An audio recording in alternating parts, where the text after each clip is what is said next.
Hi viewers, welcome to Sri Akshaya's kitchen. இன்னைக்கு நம்ம கிச்சன்ல நல்ல சாஃப்டா பாயில வச்சதும் வெண்ணெய் மாதிரி கரையக்கூடிய ஒரு ஸ்வீட் ரெசிபி தாங்க பார்க்க போறோம். அது வேற ஒன்றும் இல்லை, நம்ம தஞ்சாவூர் ஸ்பெஷல் அசோக அல்வா தான்.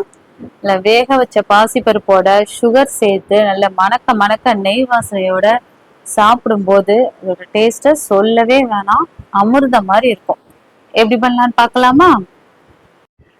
அசோகா அல்வா பண்றதுக்கு ஃபர்ஸ்ட் நம்ம பாசி பருப்பை வறுத்து நல்லா வேக வச்சு எடுத்துக்க போறோம்.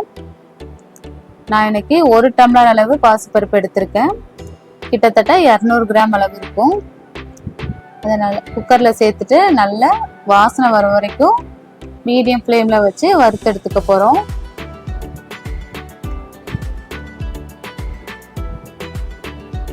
பாருங்க, நல்லா வறுபட்டுருச்சு, நல்லா வாசமும் வந்துருச்சு. இப்போ இதை நம்ம நல்லா கழுவி எடுத்துக்கலாம். இப்போ இதோட தண்ணி சேர்த்து ஒரு 3லேருந்து 4 விசில் வர வரைக்கும் ப்ரெஷர் குக் பண்ணி எடுத்துக்க போகிறோம். நான் இன்னைக்கு 1 டம்ளர் பாசிப்பருப்பு எடுத்திருந்தேன். ஸோ அதனால நான் ஒரு 3 டம்ளர் கிட்ட தண்ணியை சேர்த்துருந்தேன். தண்ணி சேர்த்துட்டு நல்லா மூடி போட்டு ஒரு 4 விசில் வர வரைக்கும் ப்ரெஷர் குக் பண்ணிக்கோங்க. ப்ரெஷர்லாம் நல்லா ரிலீஸ் ஆனதுக்கப்புறம் ஓப்பன் பண்ணி பார்த்தீங்கன்னா பாசிப்பருப்பு நல்லாவே வெந்திருக்கும். இது இப்போ நம்ம கரண்டிட்டு நல்லா மசிச்சு விட்டுக்கலாம். அப்படி இல்லாட்டி நீங்கள் மிக்ஸி ஜாரில் சேர்த்துட்டு ஒரு ஃபைன் பேஸ்ட்டாக கூட அரைச்சி எடுத்துக்கலாம். பாசிப்பருப்பு நல்லா வெந்துருச்சு, அதனால நான் இன்னைக்கு கரண்டிலேயே நல்லா மசிச்சு விட்டுக்க போகிறேன். பாருங்க, பாசிப்பருப்பு நல்லா ரெடி ஆயிடுச்சு. இப்போ அது ஓரமாக இருக்கட்டும். இப்போ அடுத்து நம்ம அல்வா செய்ய ஸ்டார்ட் பண்ணிடலாம். இப்போ ஒரு கடாயில் 2 டேபிள் ஸ்பூன் கீ சேர்த்துட்டு நல்லா மெல்ட் ஆனதுக்கு அப்புறமா 1 கையளவு முந்திரி சேர்த்து நல்லா வறுத்து எடுத்துக்க போகிறோம்.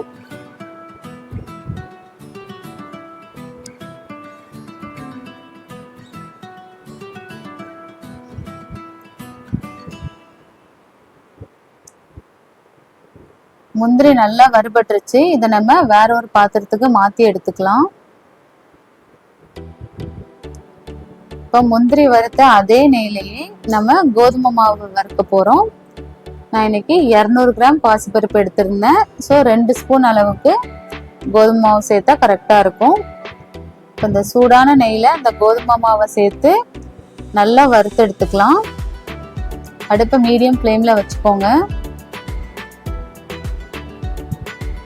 இந்த கோதுமை மாவுல பச்சை வாசனைலாம் போய் அந்த கலர் வந்து லைட்டாக சேஞ்ச் ஆகும். ஸோ அந்த டைமில் நம்ம வேக வச்சு மசிச்சு வச்சுருந்த பாசிப்பருப்பை இதோட சேர்த்துக்கலாம். பாருங்க, நம்மளோட கோதுமை மாவு நல்லா பச்சை வாசனை போய் நல்லா வறுபட்டுருச்சு. இப்போ பாசிப்பருப்பை சேர்த்துக்கலாம்.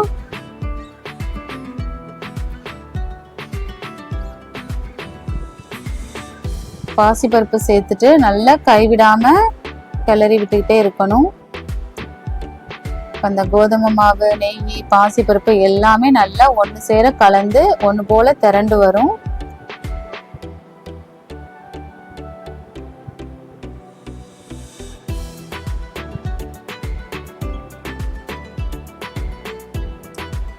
ஸோ நீங்கள் வந்து கைவிடாம கிளறி விட்டுட்டே இருக்கணும். இப்போ பாருங்க, நல்லா ஒன்று போல திரண்டு வர ஆரம்பிச்சிருச்சு. பாத்திரத்தில் கொஞ்சம் கூட ஒட்டவே இல்லை பாருங்க. இந்த ஸ்டேஜில் நம்ம சுகர் ஆட் பண்ணிக்க போகிறோம். நான் இன்னைக்கு 2 கப் சுகர் சேர்த்துருக்கேன். அதாவது 1 கப் பாசிப்பருப்புக்கு 2 கப் சுகர் கரெக்டாக இருக்கும். உங்களுக்கு இனிப்பு கம்மியாக வேணும்னா நீங்கள் 1.25 கப் கூட சேர்த்துக்கோங்க. உங்களோட இனிப்புக்கு ஏற்ற மாதிரி நீங்கள் சுகரோட அளவை மட்டும் கூட்டியோ குறைச்சோ சேர்த்துக்கலாம்.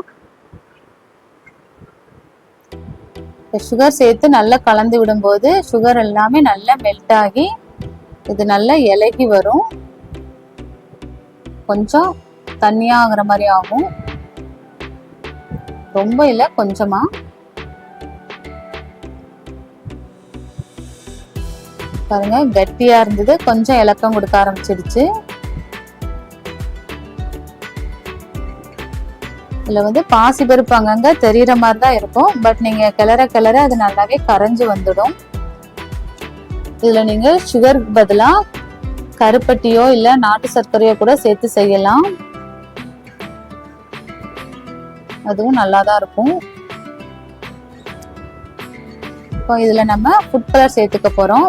நான் இன்னைக்கு ஆரஞ்சு ஃபுட் கலரை வந்து கொஞ்சமா தண்ணியில கரைச்சி எடுத்திருக்கேன். அதை இதோட சேர்த்துக்கலாம். ஃபுட் கலர் வந்து ஆப்ஷனல் தான். பட் அந்த ட்ரெடிஷ்னல் அசோகா அல்வா வந்து இந்த ஆரஞ்சு ரெட் கலர்ல தான் இருக்கும். அதுக்காக தான் நம்ம இன்னைக்கு சேர்த்துருக்கோம்.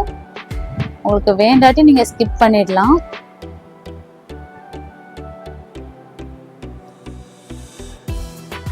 இப்போ நல்லா கலந்து விடணும். இப்போ பார்த்தீங்கன்னா அது பாத்திரத்துல ஒட்டுற மாதிரி தான் இருக்கும்.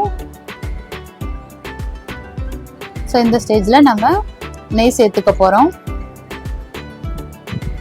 1 டேபிள் ஸ்பூன் நெய் சேர்த்துட்டு நல்லா கைவிடாமல் கலந்து விட்டுட்டே இருக்கலாம்.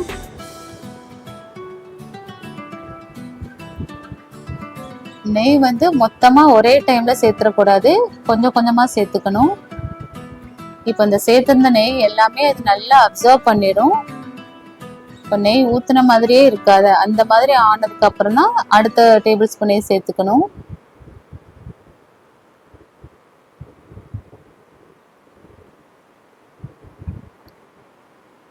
இப்போ பாருங்க, நம்ம சேர்த்த நெய் கொஞ்சம் கூட இல்லவே இல்லை, நல்லாவே அப்சர்வ் பண்ணிடுச்சு.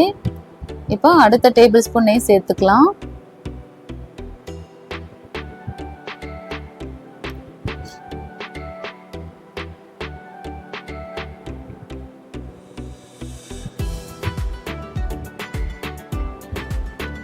இப்போ நெய் சேர்த்து இந்த பாத்திரத்துல ஒட்டாம நல்லா சுருண்டு வரணும். நம்ம ஊற்றின நெய் எல்லாமே நல்லா பிரிஞ்சு வரணும். அந்த அளவுக்கு நம்ம இந்த அல்வாவை நல்லா கிளறி விட்டு எடுக்க போறோம்.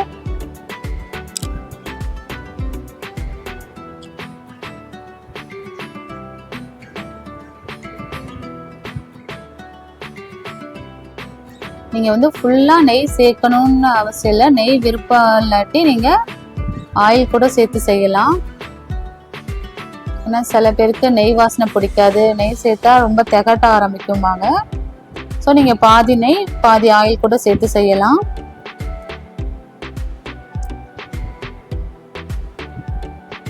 இப்போ பாருங்க, ஓரளவு பாத்திரத்தில் ஒட்டாம வந்துருச்சு. நான் அதுக்கு அடுத்து நெய் வந்து எதுவுமே சேர்க்கல. ஃபர்ஸ்ட் ஒரு 2 டேபிள் ஸ்பூன் நெய் வந்து நான் முந்திரி வறுத்துட்டு அப்போ சேர்த்தது தான். அடுத்து இப்போ அல்வா செய்கிறப்போ 2 டேபிள் ஸ்பூன் நெய் சேர்த்தேன். அவ்வளோதான். டோட்டலாக ஒரு 4 டேபிள் ஸ்பூன் நெய் தான் சேர்த்துருந்தேன். இப்போ பாருங்கள், நம்ம ஊற்றின நெய் எல்லாமே நல்ல ஓரத்தில் பார்த்தீங்கன்னா பிரிஞ்சு வர ஆரம்பிச்சிடுச்சு. இப்போ நம்ம வறுத்து வச்சிருந்த முந்திரி இதோட சேர்த்துடலாம்.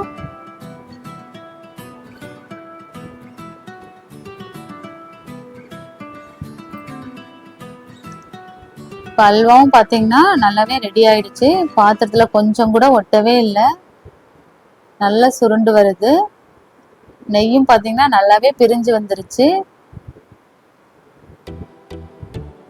இப்போ இதில் நம்ம கொஞ்சமாக ஏலக்காய் தூள் சேர்த்துக்கலாம்.